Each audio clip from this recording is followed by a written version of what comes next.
இந்த துப்பாக்கி வச்சு சுட்டா நான் சாவனா மாட்டேனா? வெல், இன்னைக்கு நம்ம யாரை பற்றி பார்க்க போறோம்னா, துப்பாக்கி வச்சு சூசைட் பண்ண போன ஒருத்தர் ஒரு சைக்கிள் கொலைக்காரராக மாறிட்டார். இந்த கதை எங்கே நடக்குதுன்னா, ஃப்ரான்ஸில் 1869ல் பியஃபோர்ட்ன்ற ஒரு சிட்டியில் நடக்குது. ஒரு ஃபார்மர் அப்பாவுக்கும் ஹோம் ஒர்க்கர் அம்மாவுக்கும் பிறக்கிறவர் தான் ஜோசப் வேச்சர். இவர் கூட ஒரு ட்வின் பிரதர் பிறக்கிறார். அவர் பேர் யூஜின். இந்த யூஜின் வந்து பிறந்த ஒரு மாதத்துலேயே வந்து நோய்வாய்ப்பட்டு இறந்து போகிறாரு. அண்ட் தென் நம்ம ஜோசப் வேச்சர் தான் அவங்களோட ஃபேமிலியிலேயே 15வது குழந்தை.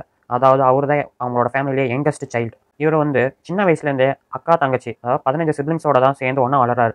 அவரோட 8வது வயசில் ஒரு ரேபிஷ் நாய் கிடைக்குது. அந்த ரேபிஷ் நாய் கிடைச்சதுல இவரோட மைண்டு ரொம்பவே அஃபெக்ட் ஆகுது. இதனால்ட்டு இவர் நிறையாவே மென்டல் இஷ்யூஸ் ஃபேஸ் பண்ணுறாரு. இவரால் வந்து ரொம்ப ஒரு விஷயத்தை கான்சன்ட்ரேட்டடாக பண்ண முடியாது. நிறைய பேருக்கு மேலே கோவப்படுறது. இப்படியே கொஞ்ச நாள் போகுது.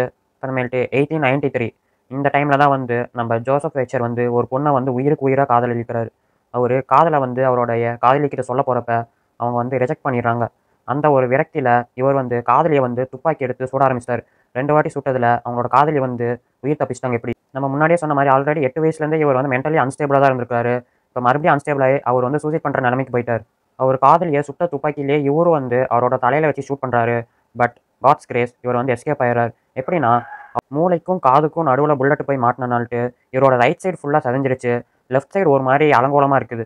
இந்த நிலைமையில வந்து இவர் வந்து எஸ்கேப் ஆகுறாரு. டாக்டர்ஸ் கிட்ட கொண்டு போய் காட்டினப்ப ரைட் சைடு ஃபுல்லாக பேரலைஸ் ஆகிருந்திருக்குது அவரோட ஃபேஸு. அண்ட் தென் இவர் இந்த ஆக்சிடென்ட் நடந்த அப்புறமேல்ட்டு ரொம்ப வைலண்ட்டாக எல்லாத்துக்கிட்டையும் பிஹேவ் பண்ண ஆரம்பிச்சிட்டாரு. எப்படின்னா, இவருக்கு சாப்பாடு கொண்டு போனால் அதை தட்டி விடுறது, இந்த மாதிரி அன்பிரடிக்டபிளான நிறைய விஷயத்த வந்து இந்த மாதிரி பண்ணிட்டு இருந்திருக்காரு இவர். இவரை மறுபடியும் டாக்டர் கிட்ட கொண்டு போய் காட்டுறாங்க. டாக்டர்ஸ் என்ன சொல்கிறாங்கன்னா, டில்யூஷன் ஆஃப் கிரான்யூர் அப்புறமேல்ட்டு பேரனியான்ற மாதிரி ஒரு சில விஷயத்தால் இவர் அஃபெக்ட் ஆகிருக்கதா சொல்கிறாங்க.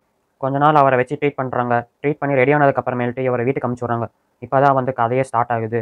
இவர் டாக்டர்ஸ் கிட்ட மெடிக்கேஷன்லாம் எடுத்துகிட்டு வந்ததுக்கு அப்புறமேல்ட்டு மன உளைச்சல்லே இருக்கிறாரு. ஏன்னா அவரோட லவ்வர் வந்து அவரை விட்டு போனது, அவரோட ஃபேமிலி அவரை வந்து ரொம்ப பாவமாக ட்ரீட் பண்ணுறது, மற்றவங்களுக்கு கொடுக்குற ஈக்குவாலிட்டியை இவருக்கு வந்து ரொம்ப அதிகமாக கொடுத்து இவரை ரொம்ப கேரிங்காக பார்த்துக்கிறது இவருக்கு வந்து மென்டலாக ரொம்ப டிஸ்டர்பிங்காக இருந்திருக்குது. இப்படியே கொஞ்ச நாள் போகுது. சடனாக ஒரு தனியாக ஆளே இல்லாத இடத்துல ஒருத்தர் நடந்து போயிட்டுருக்காரு. அவர் கூட நம்ம ஜோசப் வேச்சரும் நடந்து போகிறாரு. என்ன நடக்குதுன்றே தெரில. ஜோசப் வேச்சர் சடனாக கத்தி எடுத்து அவர் குத்தி அப்புறமேல்ட்டு அவரை ப்ரூட்டலாக மர்டர் பண்ணுறாரு. ஜோசப் வேச்சர் டார்கெட் பண்ணுற விக்டிம்ஸ்லாம் எந்த ஏஜுக்குள்ளே இருப்பாங்கன்னா, ஏஜ் 7 to 68 இந்த ஏஜுக்குள்ளே இருக்கிறவங்கள தான் டார்கெட் பண்ணுவார். அதுவும் எந்த இடத்துல டார்கெட் பண்ணுவார்னா, ஆள் நடமாட்டமே இல்லாத ஏரியாவில் யார் தனியாக நடந்து போகிறாங்களோ அவங்கள தான் டார்கெட் பண்ணுவார். இவரோட கில்லிங் மெத்தடே ஒரு மாதிரி டிஃப்ரெண்ட்டாக இருந்திருக்கு ஃப்ரெண்ட்ஸ். எப்படின்னா, இந்த மாதிரி தனியாக நடந்து போகிறவங்கள தான் வந்து கொல்றாருன்னு சொன்னல. இந்த மாதிரி தனியாக நடந்து போயிட்டு இருப்பாங்க. அவங்க கூட இவரும் வந்து அப்படியே நல்லவர் மாதிரியே ஒரு ஸ்ட்ரேஞ்சர் அந்த மாதிரி பேச்சு கொடுத்து போயிட்டு, அப்புறமேல்ட்டு அவங்க எதிர்பார்க்காத நேரத்தில் திடீர்னு கத்தி எடுத்து அவரோட கழுத்தில் குத்தி அந்த விக்டிமை முதல்ல பேச விடாமல் பண்ணுவாங்க. அண்ட் தென் அவருக்கு தோன்றதை அந்த விக்டிமை வச்சு பண்ணுவார். இதில் ஒரு சில கேசஸில் வந்து ரேப் அட்டம்ஸும் நடந்திருக்கு அப்படின்னு சொல்கிறாங்க. இது வந்து after killing the victim and before killing the விக்டிம்ட்டும் ஒரு கேஸ் இருக்குது. எப்படின்னா, இவர் வந்து கொன்னதுக்கு அப்புறமேல்ட்டு ரேப் பண்ண மாதிரி ரெக்கார்ட்ஸ் இருக்குது, கொல்றதுக்கு முன்னாடி ரேப் பண்ண மாதிரி ரெக்கார்ட்ஸ் இருக்குது. இவர் இந்த மாதிரி கொலை பண்ணதுக்கு அப்புறமேல்ட்டு ஆஸ் சூன் அஸ் பாசிபிள் எவ்வளோ சீக்கிரம் அந்த இடத்த விட்டு போக முடியுமோ அவ்வளோ சீக்கிரம் அந்த இடத்த விட்டு எவாக்குவேட் பண்ணிடுவார். ஒன்றா ட்ரெயின் கிடச்சா அதில் ஏறி போயிடுவார், இல்லைனா பை ஃபுட் நடந்தே அவர் வந்து அந்த கொலை பண்ண ஏரியா விட்டு ரொம்ப தூரமாக தள்ளி போயிடுவார். இதே மாதிரி 11 to 27 விக்டிம்ஸை இவர் கொலை பண்ணாதான் ரெக்கார்ட்ஸ் இருக்குது. ஆனால் ஒரு சிலர் சொல்கிறாங்க இவர் மோர் தென் 50 பீப்புள்ஸ் கிட்ட இந்த மாதிரி கொண்டிருக்கிறாரு அப்படின்னு சொல்கிறாங்க.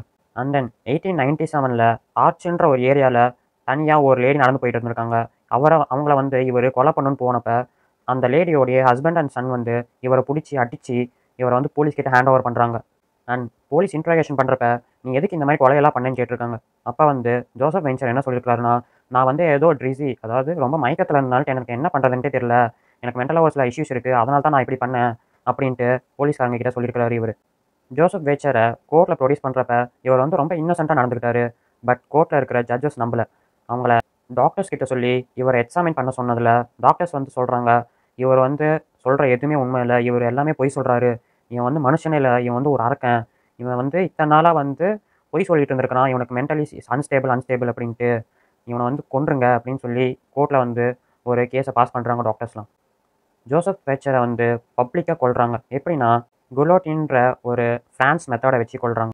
ஜோசப் வேச்சர் ஒரு சேயிங் சொல்கிறார், I hate society, I am an anarchist, they rejected me, I rejected them இப்படின்ட்டு ஒரு சேயிங்கை சொல்லிட்டு செத்து போகிறார்.